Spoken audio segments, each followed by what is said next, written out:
रमण विहारिणे नमः। राधिकायै नमः। भगवान राधा कृष्ण के चरणारविंदों में शतकोटि नमन वंदन करते हुए मित्रों को, जिज्ञासुओं को, धर्म प्रेमियों को, ज्योतिष विज्ञान प्रेमियों को हर हर महादेव बम बम बोले नमः शिवाय। मित्रों, ये जो राहु और जो केतु हैं, अच्छा, ये दोनों ही ग्रह बड़े विलक्षण ग्रह हैं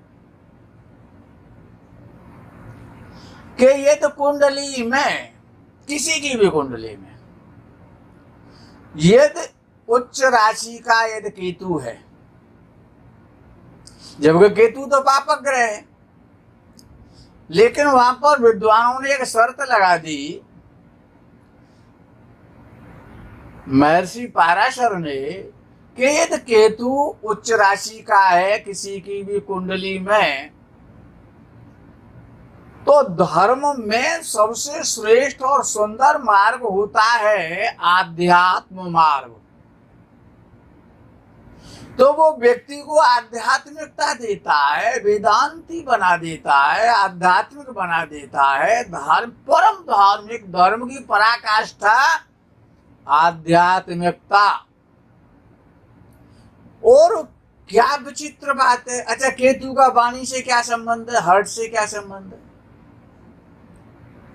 लेकिन कहा यह गया कि उच्च राशि का केतु है तो वाक सिद्धि देता है। ऐसे व्यक्ति की वाणी सिद्ध होती है, जो वो कह देगा वो होगा जरूर।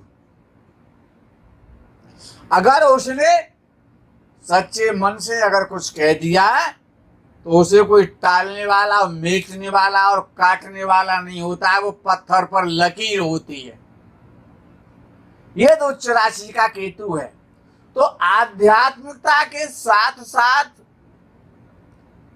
वाक्पटुता भी देता है और वाक सिद्धि भी देता है और आंतरिक ज्ञान देता है, गॉड गिफ्ट नॉलेज, ईश्वरीय ज्ञान, ईश्वर प्रदत्त ज्ञान, जिसको कह सकते हैं अतीन्द्रिय ज्ञान,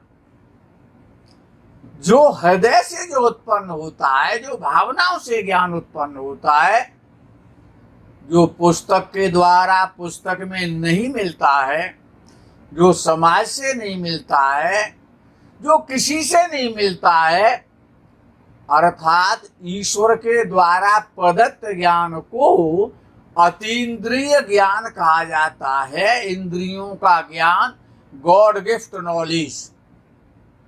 उच्च का केतु कितना अच्छा फल कर देता है। अच्छा, ऐसा जातक यदि कोई सिद्धि करना चाहता है तो तंत्र के द्वारा और मंत्र के द्वारा और सिद्धियों के द्वारा यदि वो करना चाहता है तो उसको सिद्धि हो जाती है। किसी मंत्र को सिद्ध करना चाहता है, कोई तंत्र करना चाहता है, या कोई सिद्धि देवता देवी विशेष की कोई प्राप्त करना चाहता है। अच्छा, देवी देवताओं की कृपा जिसकी कुंडली में उच्च राशि का केतु होता है उस पर बहुत जल्दी हो जाती है।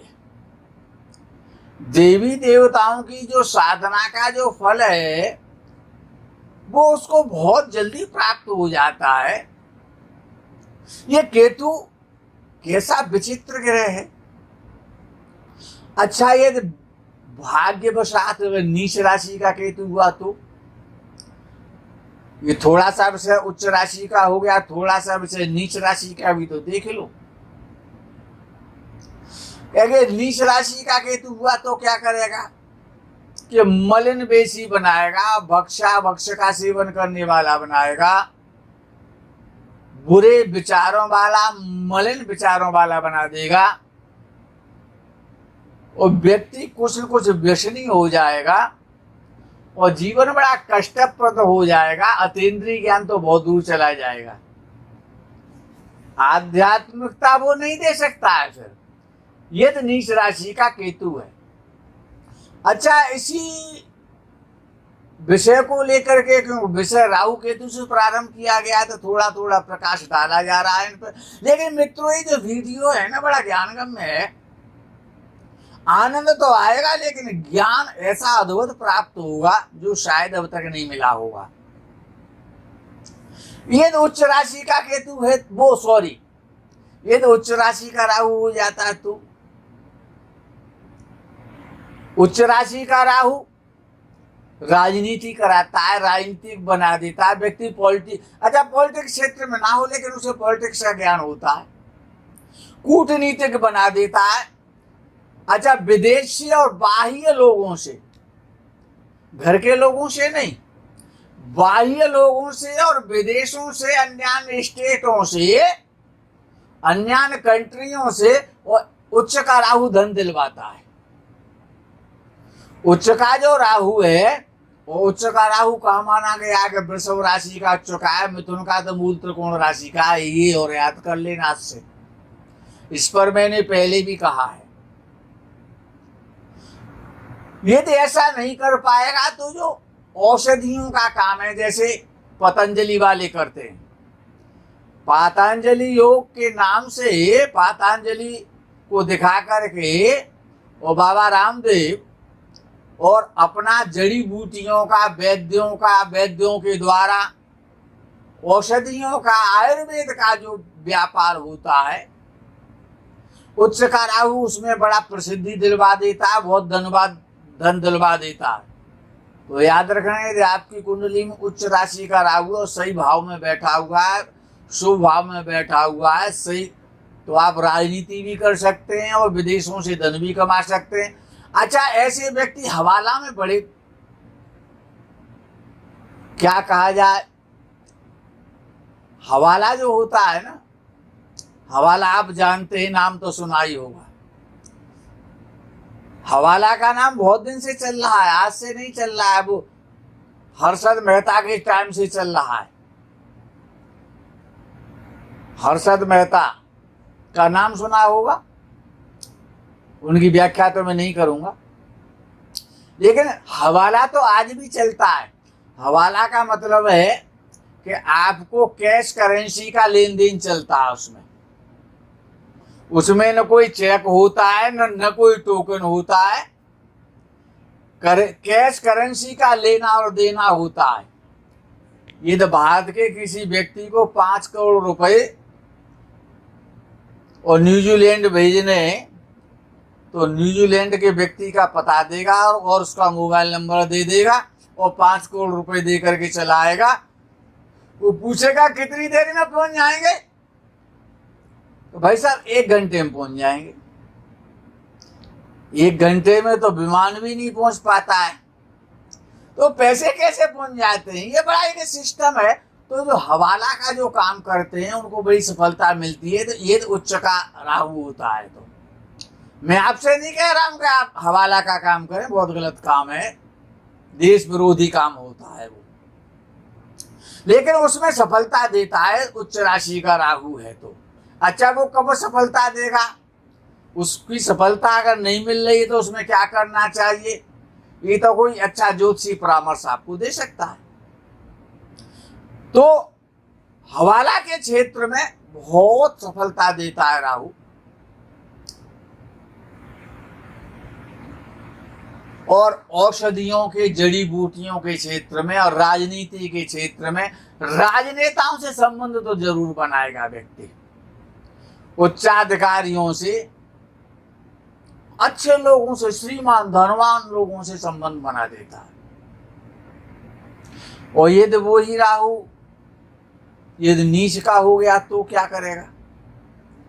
वृष राशि का ना हुआ, वृश्चिक का हो गया, तब तो लुटिया डूब ही जाएगी। फिर तो कि अगर नीच का राहु है तो सबसे पहले वो पाखंडी बना देता है, ढोंगी बना देता है, ठग बना देता है, पतित बना देता है। जैसे कि बहुत सारे संत महात्मा बन जाते हैं, पतित भी होते हैं और ढोंगी भी होते हैं और ठग भी होते हैं, स्वयं पतित हो जाते हैं और समाज का भी पतन करते हैं। ढोंगी उनको कहा जाता है, पाखंडी उनको कहा जाता है कि रात को मुर्गा खाएं और सुरा महारानी का सेवन करें और सुबह को त्रिपुंड लगा के रुद्राक्ष की माला, तुलसी के माला डाल करके गीता जी के श्लोक पढ़ते हैं, उनको पाखंडी कहा जाता है, ढोंगी कहा जाता है। तो वो मलिन वैसी बना देता है और बहुत छोटी और नीच प्रवृत्ति की बुद्धि बना देता है, नीच लोगों के द्वारा पीड़ित भी कराता है। अच्छा, इससे राहु केतु पे तो पहले बहुत बोला है, इसी पे अब आज का विषय बड़ा विचित्र विषय है, आपको बहुत ज्ञान मिलेगा। यदि सूर्य और चंद्र, यदि सूर्य और चंद्र जन्म कुंडली के एक ही भाव में एकत्रित बैठे हों, युति बना के बैठे हों, तो जातक का जन्म याद रखना अमावस्या तिथि का होता है। यदि सूर्य और चंद्र दोनों किसी की भी कुंडली में एक साथ एक राशि में एक भाव में युति बना करके बैठे हैं, तो ऐसे जातक का वो सूर्य और चंद्र के अंशों पर थोड़ा सा निर्भर करता है, लेकिन अमावस्या का होगा या थोड़ा बहुत 2-4 घंटे आगे पीछे का हो सकता है, लेकिन अमावस्या का ही प्राय होता है, अमावस्या का प्रभाव उस जातक पर होता है। प्राय ऐसा देखा गया कि उसका जन्म चतुर्दशी की रात्रि में या अमावस्या की रात्रि में होता है, यानी अमावस्या का जन्म माना जाता है सूर्य चंद्र जब एक कुंडली, किसी की भी कुंडली में एक साथ युति बना करके बैठ जाते हैं। अच्छा, ये उनके अंशों पर भी निर्भर करेगा, उसको आप उससे देख सकते हैं। अच्छा, अब यह सूर्य चंद्र का विषय बड़ा विचित्र है। यदि सूर्य चंद्र आमने सामने बैठे हों, एक से 7वें भाव में बैठे हों, ये सूर्य लगन में बैठा है तो चंद्र 7वें भाव में बैठा हो, सूर्य दशम में बैठा है तो चंद्र 4वें भाव में बैठा हो, सूर्य पंचम में बैठा है तो चंद्र एकादश में बैठा हो, यानी कि 180 डिग्री पर जब दोनों बैठते हैं, 180 अंशों पर आमने सामने फेस टू फेस, तो जातक का जन्म पूर्णिमा तिथि का होता है, याद रखना। जातक का जन्म पूर्णिमा तिथि का होता है मित्रों, याद रखना। किसी की कुंडली सही है गलत है, इससे आप चेक कर सकते हैं और अपनी कुंडली को भी चेक कर सकते हैं कि सूर्य चंद्र किसी भाव में एक साथ बैठे तो जन्म अमावस्या का है, और Surya Chandra face to face बैठे एक से दूसरा 7वें भाव में बैठा है तो जन्म पूर्णिमा तिथि का होता है। अच्छा, विषय आ जाता है कि जन्म कृष्ण पक्ष में हुआ कि शुक्ल पक्ष में हुआ,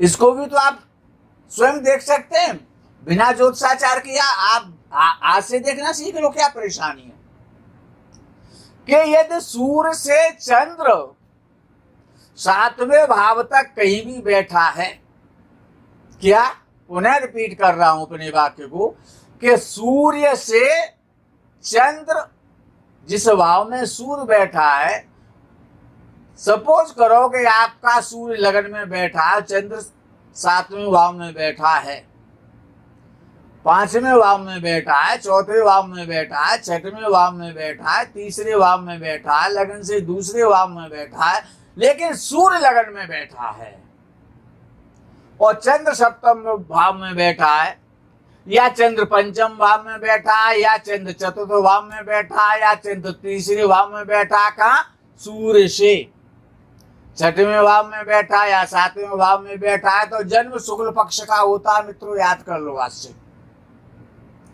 आपका जन्म कब हुआ है, कौन से पक्ष में हुआ है, क्योंकि आज के जो पीढ़ी के जो नव युवक हैं उनको बड़ा दिक्कत होती है कि हमारा जन्म इस, उनको तारीख तो याद है, सन याद है, संवत याद है, संवत कम याद होता है, अब तो सन ही चलता है,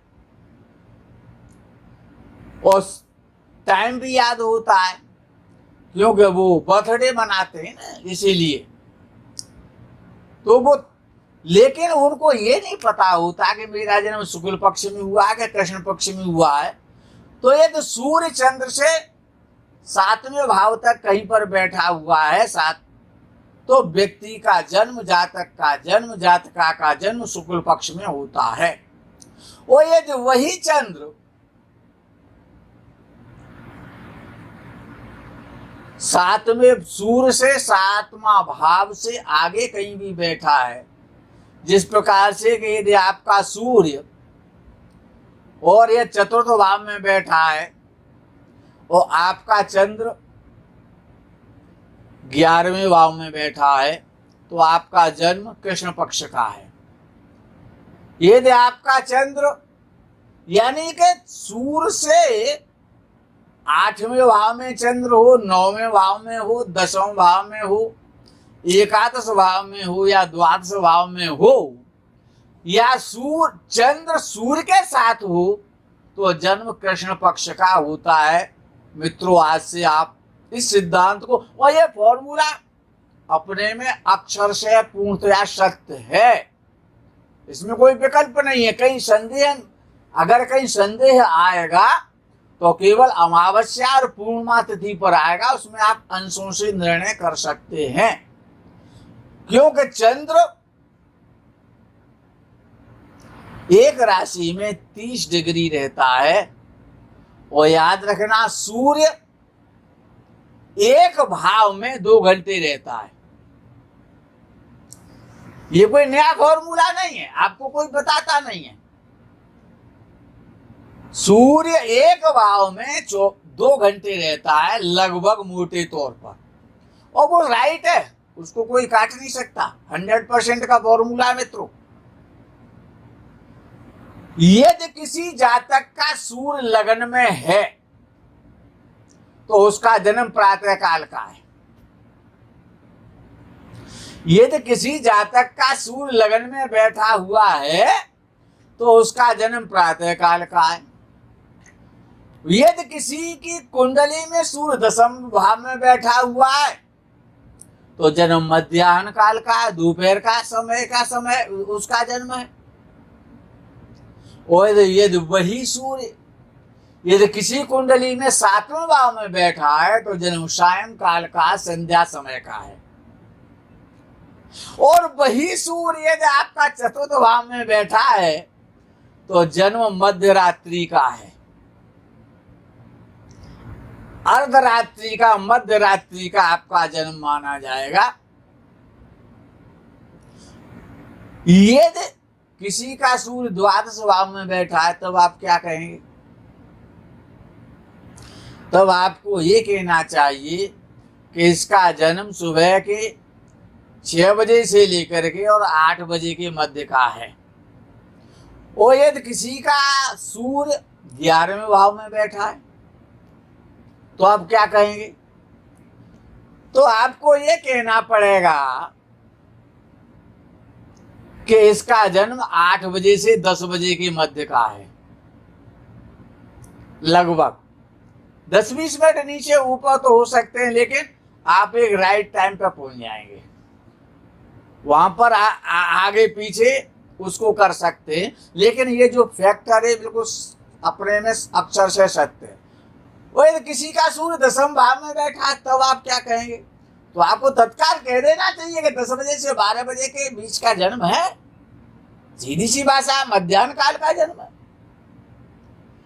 अच्छा, अब विषय आगे का आता है कि ये बृहस्पति, आज का जो विषय है वो एक ग्रह को लेकर के नहीं है, विशिष्ट जानकारियों के साथ हम आपको लेकर के आए, बड़ा परिश्रम के साथ, कि यदि बृहस्पति 11वें भाव में होता है तो सबसे अच्छा, श्रेष्ठ, उच्च कोटि का फल देता है। आज से याद कर लो, बृहस्पति यदि 11वें भाव में होता है तो पूरी कुंडली में कहीं पर भी बैठा हो इतना अच्छा फल नहीं देगा। यदि वो बृहस्पति 11वें भाव में बैठा हुआ है तो सबसे अच्छा फल देता है, बहुत धन दिलवाता है, विशेष लाभकारी होता है। धन कैसे भी आए, कहीं से भी आए, आपके पास धन आ जाएगा। तो आयु के लिए बड़ा 11वें भाव का जो बृहस्पति है वो आयु के लिए भी बहुत चमत्कारी है। 11वें भाव का बृहस्पति आयु को बढ़ाता है, आयु को बढ़ाता है, निरोगी भी बनाता है। वो 11वें भाव में सूर्य हो, अच्छे अच्छे गुंडे, अच्छे अच्छे बदमाश, अच्छे अच्छे शत्रु जो उससे शत्रुता मानते हैं वो भी उसकी शरण में आ जाते हैं। 11वें भाव का बृहस्पति, उसका शत्रु उसके सामने खड़े होकर के उसको कभी गाली नहीं दे सकता। मित्रों याद कर लो आज से। तो 11वें भाव में जब बृहस्पति होता है तो विद्वान बनाता है, ज्ञानी बनाता है, पंडित बनाता है, वक्ता बनाता है और ईमानदार बनाता है और धार्मिक बनाता है और पत्नी का पूर्ण सुख दिलाता है, बड़ा परिवार देता है। इस प्रकरण में मित्रों आज इतना ही। बम बम भोले नमः शिवाय, हर हर महादेव, जय गौ माता की।